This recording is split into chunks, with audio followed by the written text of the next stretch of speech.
네, 국내 코로나19 신규 확진자 어제 하루 51명이 늘었습니다. 이 중에서 지역사회 감염자가 31명입니다. 서울과 경기 안양의 교회에서 집단 감염이 발생한 데 이어 각종 지역 소모임과 관련한 확진자도 끊이지 않고 있어서 방역 당국이 긴장하고 있습니다. 전문가와 관련 내용 짚어보겠습니다. 유병욱 순천향대 서울병원 가정의학과 교수 모셨습니다. 어서 오십시오. 예, 안녕하세요. 계속 확진자가 늘고 있잖아요. 근데 궁금한 게요. 뉴질랜드도 얼마 전에 그 코로나19 종식을 선언했다가 다시 발병을 했잖아요. 궁금한 게 언제까지 그럼 이렇게 감염자, 확진자가 나오는가? 그러면 코로나19는 종식되는 거는 포기해야 되는 것인가? 어떤 상황인 겁니까? 제가 확실히 말씀드릴 수 있는 거는 2009년도 H1N1 신종플루라고 하는 것이 처음 나왔을 때 국내 확진자 숫자가 약 74만 명이었습니다. 지금 우리나라가 지금 10,000명을 넘어섰는데도 굉장히 걱정을 하고 매일 나오는 숫자에 대해서 굉장히 걱정을 하는데 조용한 전파를 하고 있기 때문에 저는 빙산의 일각이다. 즉 우리가 보이는 거는 증상을 보이는 분들을 우리가 확인해서 이야기를 하는 것이지 조용하게 전파가 진행되고 본인도 모르고 지나가는 분들도 상당수가 있을 거라고 말씀드릴 수 있습니다. 뉴질랜드에서 우리는 청정 국가다라는 거를 이제 발표를 했을 때 두 가지 생각을 해봤습니다. 뉴질랜드 내에도 분명히 조용한 전파가 이루어지는 코로나19의 특성이 있는데 그거에 대해서 섣부르지 않았을까. 또 다른 것은 만약에 없다고 해도 지금 북반구에서 남반구로 이어지고 다시 하반기에는 남반구에서 북반구로 돌아올 수 있는 제2차 유행이 많이 예상되고 있는 시점에서 어떠한 나라에서 우리는 청정 국가라고 얘기하기는 어렵다는 것입니다. 그러면 우리가 H1N1 신종플루를 2009년에 굉장히 많이 놀랬죠. 물론 조금 늦은 감이 있었지만 유행하고 나서 2009년 11월, 12월부터 예방접종도 있었고 지금은 흔하게 우리가 접할 수 있는 타미플루도 당시에는 고가였지만 그래도 우리가 사용할 수 있었다는 게 비교점이 되지만 생각을 해보면 계절성 독감인 인플루엔자는 매년 유행하고 있지 않습니까? 그것처럼 코로나19가 매년 지속적으로 유행할 가능성도 있습니다.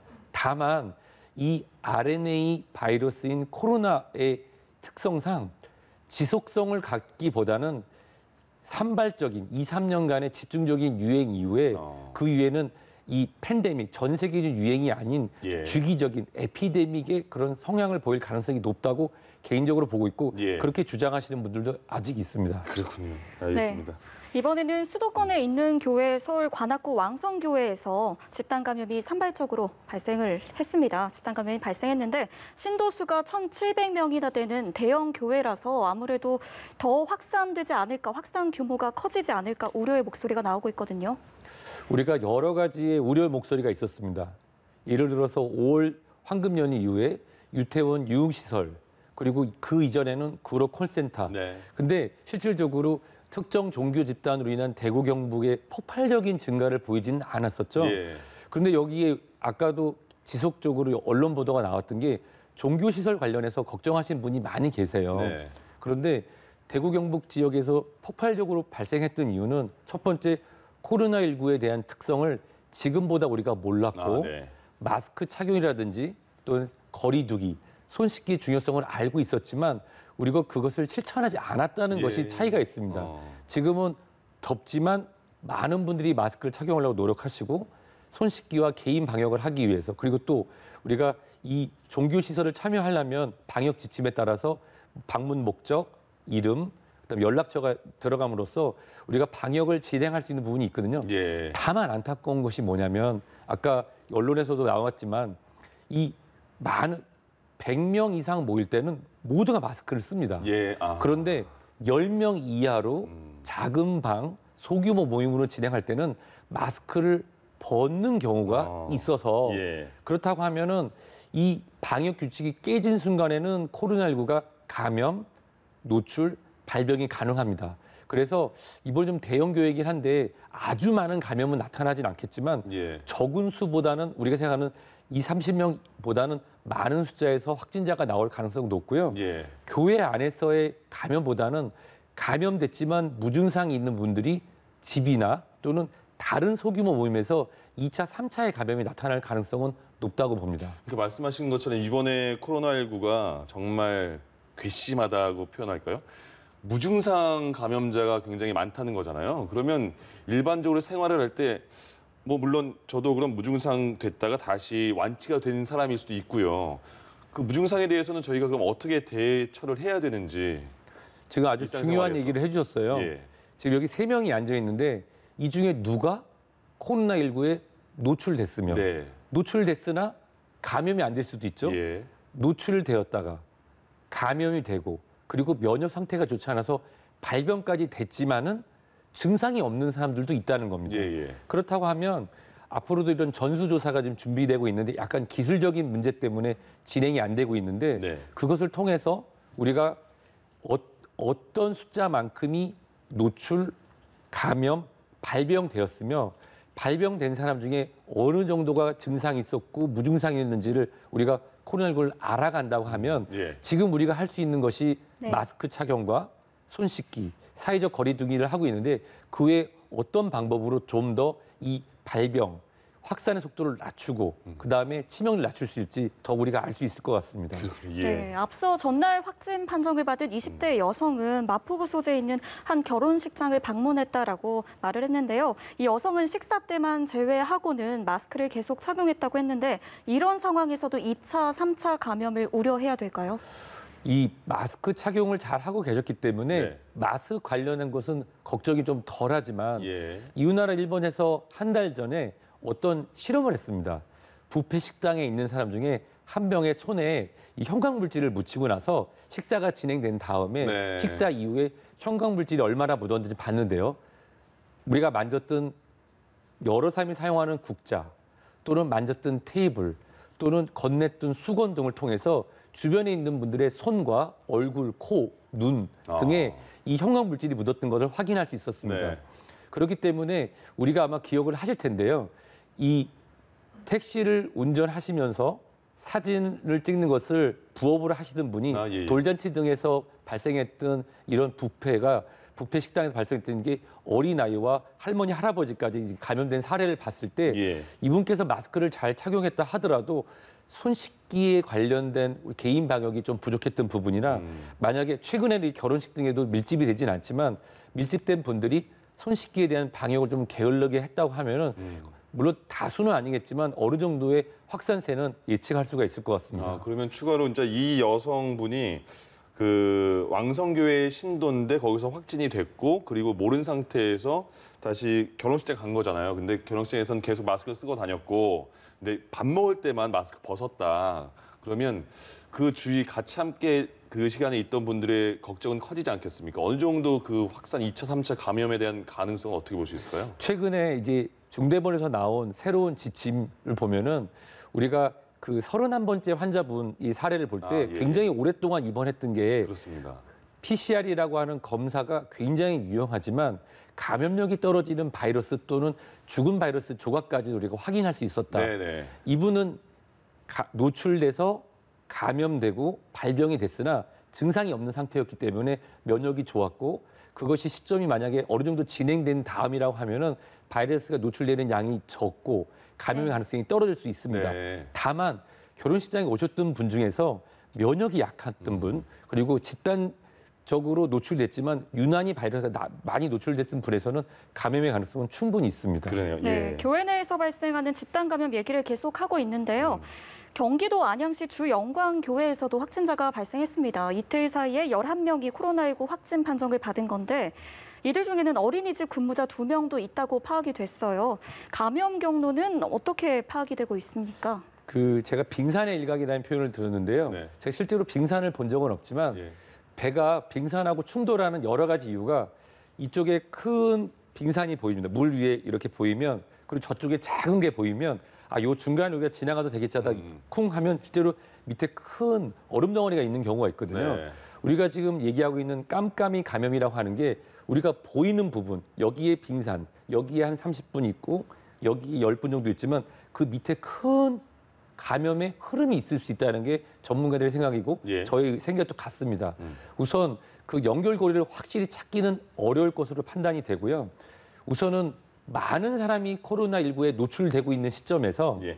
연결고리를 찾기 위한 0번 환자를 찾기는 어렵지만 그 2차, 3차 감염이 진행되는 연결고리를 끊으려고 노력하는 게 중요할 것 같고 그리고 우선적으로는 어린이들에 대한 방역과 어린이들이 매개가 돼서 그 부모님 또는 조부모님들에게 연결되지 않도록 하는 방역이 지금은 중요한 시점인 것 같습니다. 예. 지금 계속 그 교회에서 많이 나오는 상황이 되는 게 말씀하신 것처럼 지금 주말 되면 많이 사람들이 모이니까 그런 거 아니겠습니까? 그래서 정부에서도 그럼 종교시설도 고위험 시설로 분류해야 되는 거 아니냐 이렇게 얘기가 나오는데 그 이유가 그거 아니겠습니까? 이렇게 법으로 제재하지 않으면 스스로 잘 안 지키기 때문에 어떻게 보세요? 이렇게 고위험 시설로 지정하는 부분은요? 사실 이 고위험 시설에 대한 부분은 전문가의 의견과 네. 또 여론에 관련된 의견, 그다음에 방역 당국이 받고 있는 이런 스트레스, 부담에 대한 것에 대해서 약간 변형이 있는 것 같습니다. 많은 분들이 의문을 가졌던 게 코인 노래방은 고위험 시설인데 유흥주정, 단람주정은 허가가 되는 게 맞습니다. 이것이 이론적으로 말이 되느냐. 예. 사실 종교시설에 대해서 고위험군으로 보는 거는 이 의학적으로 볼 때 사람이 30명, 50명 이상 모이면 모두 다 고위험군입니다. 예. 다만 방역 지침을 정확히 지킨다고 하면 이 서울시장님께서 말씀하셨는데 방역 지침을 지키지 않는다고 하면 그 종교시설뿐만 아니라 그 개개인에 대해서 최고 300만 원까지 물릴 수 있다라고 얘기를 하셨거든요. 네. 그리고 종교시설 같은 경우는 그것이 특정 종교를 얘기하는 것이 아니라 종교에 대한 그 예배 시설 또는 종교 행사에 들어올 수 있는 인원을 제한하고 온라인으로 돌리고 있기 때문에 이것을 무조건적으로 우리가 낙인 찍기나 또는 마녀사냥식으로 몰아가는 것보다는 방역 지침에 대해서 그것을 계도하고 그것에 대해서 지킬 수 있도록 하고 가장 중요한 건 그것이 어떤 종교의 어떤 제한이 있는 것이 아니라 개인 방역의 주체는 본인이라는 것을 각 종교의 신도분들이 잘 따라주심으로써 본인의 종교에 대한 신념도 지키고 그다음에 건강을 지키셨으면 좋겠습니다. 또 특정 종교에 대해서 어떻게 해야 된다라고 얘기하는 것은 지금 시점에서 적절하진 않다고 생각합니다. 그러니까 사실 일단 최소한 개인부터 자기 방역만 철저히 하면 그렇게 뭐 사람이 많이 모이든지 어쨌든 더 안전하게 생활할 수 있을 것 같은데 그게 안 되니까 지금 이런 조치가 나오는 것 같아요. 네, 물류센터발 집단 감염 사태도 짚어보고 싶습니다. 이번에는 쿠팡에 이어서 이마트24 양지 물류센터에서도 확진자가 발생을 했습니다. 센터가 전면 폐쇄되기도 했고요. 그런데 문제는 이 직원이 발열 검사에서는 밝혀진 게 없는 무증상자였다는 점입니다. 어떻게 보시나요? 발열 검사라고 하는 게 우리 바른 언론 연합뉴스 제가 이게 들어올 때면은 항상 체크를 하고 신원 확인하고 들어오는데요. 사실 물류센터라고 하는 것은 개개인이 관리할 수 있는 점도 있지만 우리가 흔히 쓰는 화상 카메라를 많이 사용하게 합니다. 근데 이 화상 카메라 관련해서 제가 아는 의학적으로 아는 부분도 있지만 기술학적으로 아는 부분이 필요해서 기계공학과 교수님께 여쭤봤습니다. 정확성이라든지 측정에 대한 이해가 어떻게 될까요? 했더니 습하고 기온이 높은 지역에서는 실질적으로 이 발열자를 다수가 지나가는데 확인하기에는 기술적으로 어려운 면이 많다. 즉 1대1 대면으로 확인이 되지 않는 경우라고 하면 우리가 이 열 발생 화상 카메라로 모든 분들을 확인하기는 어렵습니다.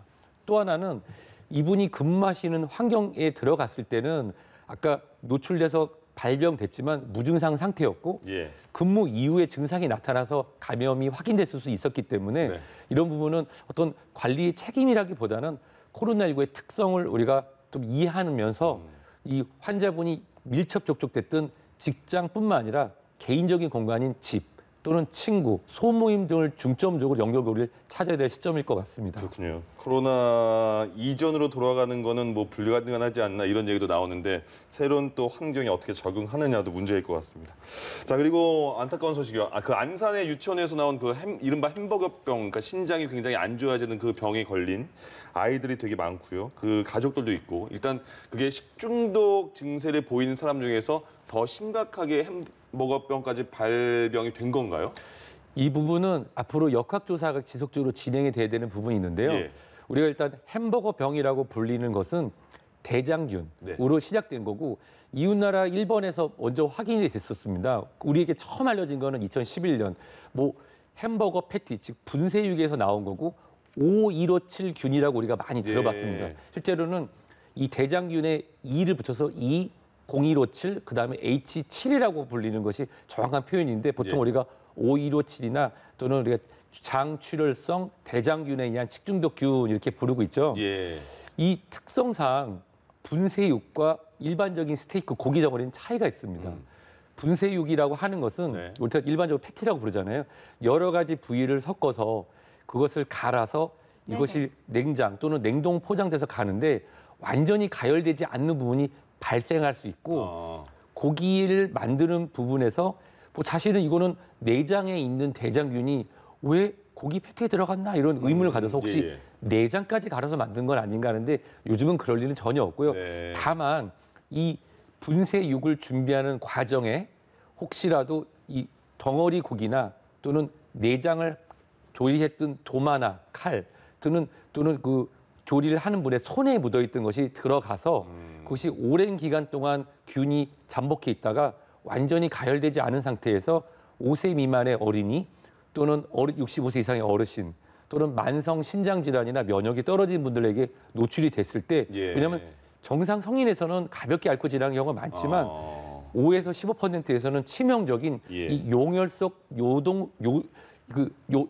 적혈구가 깨지면서 이 신장에 부담이 되는 요독증으로 발생될 수가 있는 것입니다. 네, 그래서 이번에 보건소 측에서 이 유치원 내에 있는 뭐 조리기구, 교실에서 검체를 채취해서 식중독균에 대한 검사를 벌였는데 아직 뭐 발견된 거는 없다, 뭐 장출혈성 대장균은 발견되지 않았다라고 했는데 그렇다면 음식이 아닌 외부에서 감염이 시작됐다라고 봐야 되는 걸까요? 이 부분은 우리나라에도 너무 안타까운 사례가 있었습니다. 어떤 한 어린이의 사례가 있는데요. 그 부분이 어떤 특정한 그런 먹거리에서 나왔다. 또는 그 먹거리가 아니라 그 전에 어디 여행을 다녀서 노출됐다가 가지고 지금적으로 계속 법적인 공방이 이루어지고 있습니다. 사실 이 부분은 모든 먹거리에 대한 원료가 아직 100% 확인된 바가 아니기 때문에 외부로 인한 것보다는 그 안에 있는 먹거리나 또는 먹거리를 준비하는 과정, 그 과정에 노출됐던 부분에 대한 부분이 완전히 규명돼야 될 것 같은데요. 지금으로 봐서는 이 진행되는 양상은 다수가 같은 공간, 그리고 그 공간에 있었던 어린이들이 또 그 부모에게 연결되는 공간을 봤을 때는 외부보다는 그 내적인 요인에 더 가능성이 높고요. 이 장출혈성 대장균에 의한 이 독소가 나오는 과정을 지켜본다고 하면은 우리가 지금 현재 어떤 원인이 될 수 있는 부분, 이게 우리가 고기만 생각하지만 2011년에 독일 같은 경우는 제가 특정한 그 야채를 얘기하지 않겠습니다만 그걸 인해서 34분이 돌아가시기도 했어서 유럽에서 온 그 종류의 채소는 먹으면 안 된다 이렇게 또 괴담이 돌기도 했습니다. 그래서 꼭 고기나 분쇄 고기 등뿐만 아니라 모든 식재료에 대한 그런 검사가 필요할 것 같습니다. 그게 안타까운 게 신장이 굉장히 안 좋아진 아이 5명이 혈액 투석까지 한다고 하는데 1명은 이제 다시 투석을 안 한다고 해요. 4명은 혈액을 투석하는데 그 말들이 한 번 투석하면 이게 평생 투석해야 될 수도 있어 이런 얘기 나오더라고요. 어떻습니까? 맞습니다. 이 장출혈성 대장균으로 인해서 용혈성 요독증후군, 햄버거병이라는 표현은 저는 잘 안 쓰려고 하는데요. 쉽게 말씀드려서 이 장 독소가 3에서 4일 정도 잠복기를 거칩니다. 일반적인 식중독하고 비슷해요. 설사도 나고 엄마 배가 아파요 하다가 갑자기 적혈구가 막 깨지고 혈소판이 깨지고 또 보채라고 하는 우리 몸의 그 이 혈소판과 용혈을 조절해주는 것이 급격히 낮아지면서 많은 찌꺼기가 나오면 그것이 콩팥으로 몰려가서 콩팥을 다 틀어막게 되면 급성 신부전이 오죠. 그랬을 때 투석이라고 하는 보조로서 찌꺼기를 걸러줘서 생명 유지를 하지만 만약에 그 신장이 기능이 돌아오지 않는다고 하면은 약 3% 미만에서는 평생 투석이 필요할 수도 있다고 그래서 저는 그렇지 않기를 바라지만 그렇죠. 지금 그 의료시설의 치료를 잘 받고 있다는 소식까지 제가 들었는데요. 그런 아이가 발생하지 않기를 바라지만 물론 그런 가능성이 있기 때문에 더 주의가 필요할 것 같습니다. 그러네요. 그 아이들도 빨리 잘 나와서 병원에서 나왔으면 좋겠습니다. 지금까지 순천향대 서울병원 가정의학과 유병욱 교수와 함께했습니다. 고맙습니다.